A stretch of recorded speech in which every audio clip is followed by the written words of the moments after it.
Aí eu postei que o continente africano existe hoje sob a maldição patriarcal lançada pela boca de Noé. Gente, eu creio que ele baseou em Gênesis capítulo 9, versículos 25 a 26. Eu creio que ele falou isso porque não entendeu duas palavras hebraicas, que é a palavra arur para maldição e a palavra berechaf para benção. E eu vou tentar explicar ele neste vídeo, dando uma aula mesmo, para ajudar ele, para que ele não venha errar mais sobre esse assunto quando ele prega no livro de Gênesis. Eu vou mostrar como essas duas palavras, bênção e maldição, foram usadas no livro de Gênesis. Eu vou ler aqui na Bíblia hebraica. O texto é Gênesis capítulo número 9, versículos 25 e 26. Diz assim: Vayomer arur hanan hevet hevedim virre lehachif Vayomer Beruch Yovah Elohei Shem Verechanan Hevet Lemor. Essa é a base da questão. Como eu disse, é simplesmente uma questão de não entender duas palavras hebraicas. Capítulo 9, versículo 25 e 26, diz assim: E disse, maldito seja Caná, seja servo dos servos, a seus irmãos, e ajuntou, bendito seja o Senhor Deus de Shem, e Caná lhe seja servo. Muito bem. É aqui que está a questão. A pergunta é, por que agora essa maldição é anunciada aqui nesta passagem por Noé, pela boca de Noé e no meio da sua família?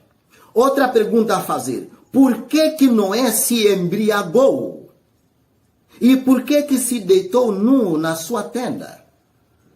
E por que o seu filho Caná tinha mau comportamento? De não ter respeito, honra ao seu pai. E por que Noé também não poderia ter compaixão do seu filho? Essas coisas foram anunciadas aqui, sabe para quê?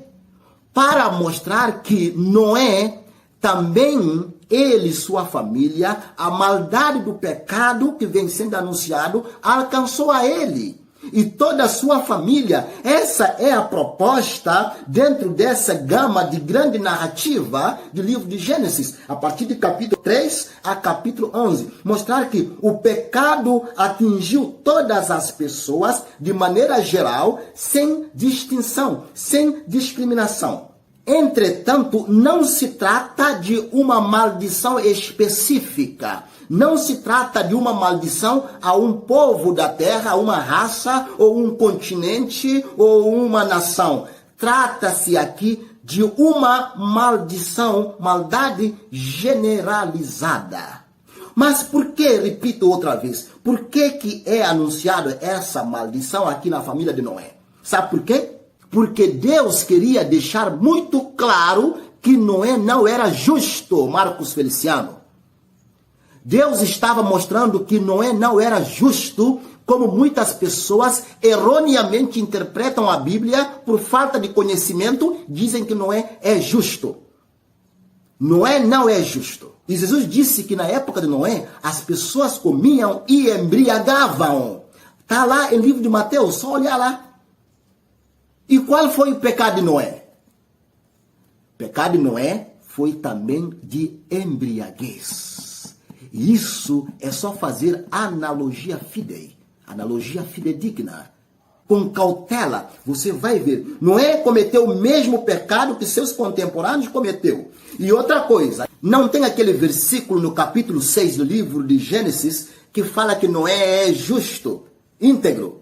É o tipo de versículos que as pessoas como Marcos Feliciano extraem o pretexto e começam a falar o que eles querem. Vamos ver se de fato Noé era justo. Se é por causa da sua justiça que salvou do dilúvio. Vamos ver.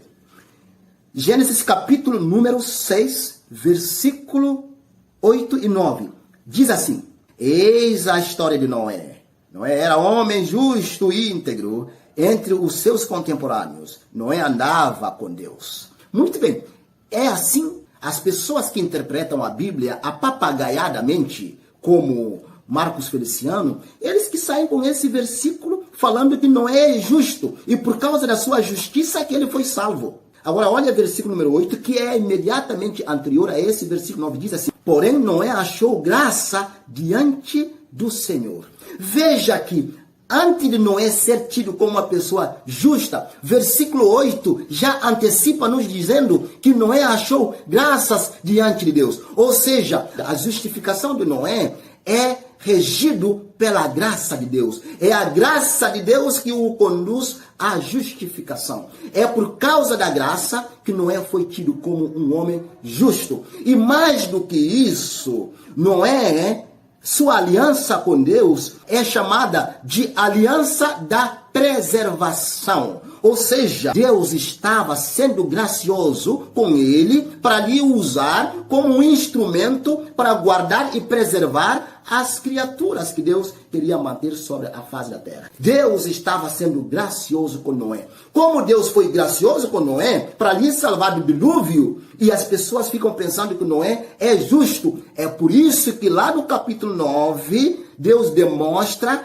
que Noé era pecador, mas isso pós-dilúvio. Depois do dilúvio, depois de ele ser salvo, aí Deus mostra que Noé também era pecador tanto quanto o outro. Por isso que ele embriagou como pessoas de sua época, e seus filhos mal educados faz coisas também que não deveria fazer, e a maldade do pecado está presente na sua família. Assim como essa maldade vem lastrando em todos os homens da terra, também a maldade está em Noé. Além disso, Marcos Feliciano, outra coisa que você deveria perceber neste texto, neste capítulo 9, versículo 25 e 26, é que foi introduzida aqui uma fala em termos de poesia hebraica, que é assim, escuta como soa: e disse, maldito seja Canaã, seja servo dos servos, a seus irmãos. E ajuntou, bendito seja o Senhor, Deus de Shem.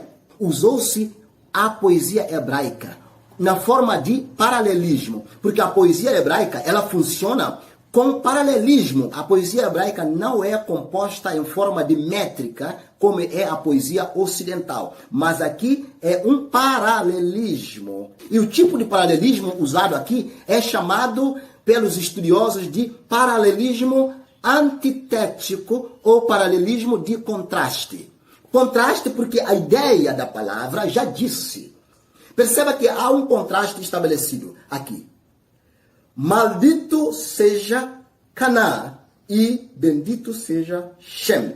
A palavra maldição é contrastada com a palavra bênção. O contrário de maldição é bênção. É assim que funciona o paralelismo antitético ou contraste na poesia hebraica. Isso você vai encontrar muito comum no livro de Salmos e outros livros de poesia hebraica. Por exemplo, lá em Salmo 121, no último versículo, diz assim: o Senhor guardará a tua saída e a tua entrada. A saída é guardada por Senhor no peregrino, quando ele vai para Jerusalém, mas não somente a saída. O contrário, ou seja, quando ele sai para Jerusalém e quando ele volta. É assim que funciona o paralelismo antitético na língua hebraica, e é isso que é usado aqui nesse texto. Agora, eu pergunto novamente para você, por que foi introduzida essa forma poética? 2 versículos no meio de uma grande narrativa. Essa poesia foi usada. Deus está dizendo assim: cumpriu-se a sua palavra.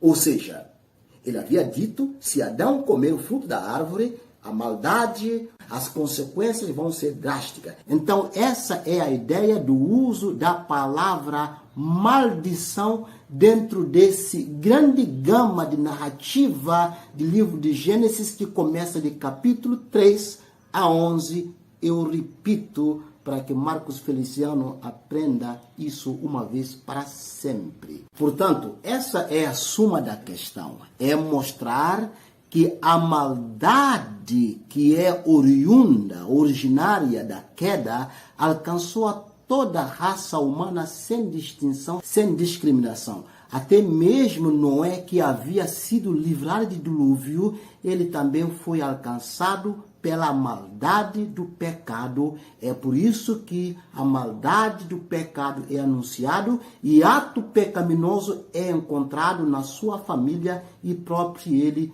como pai da família. Vamos ver agora em Gênesis capítulo número 12, versículos 2 a 3. Diz assim: de ti farei uma grande nação e te abençoarei, e te engrandecerei o nome, se tu uma bênção. Abençoarei os que te abençoarem e amaldiçoarei os que te amaldiçoarem. Em ti serão benditas todas as famílias da terra. Vocês perceberam que agora conclui com essas duas palavras, palavra maldição e palavra bênção, que eu venho discutindo lá de início. Então, o que está sendo dito aqui, como eu disse, a maldição generalizada a toda a raça humana, sem distinção, sem discriminação, é dita lá a todo o povo. E aqui no capítulo número 12 de Gênesis, Deus agora está anunciando sua bênção outra vez, agora de forma generalizada novamente. Já que a maldição é generalizada, a bênção novamente agora é generalizada. A todos os povos da terra, sem distinção, em ti quem? Em Abraão serão benditas todas as famílias da terra. Essa é a questão, Marco.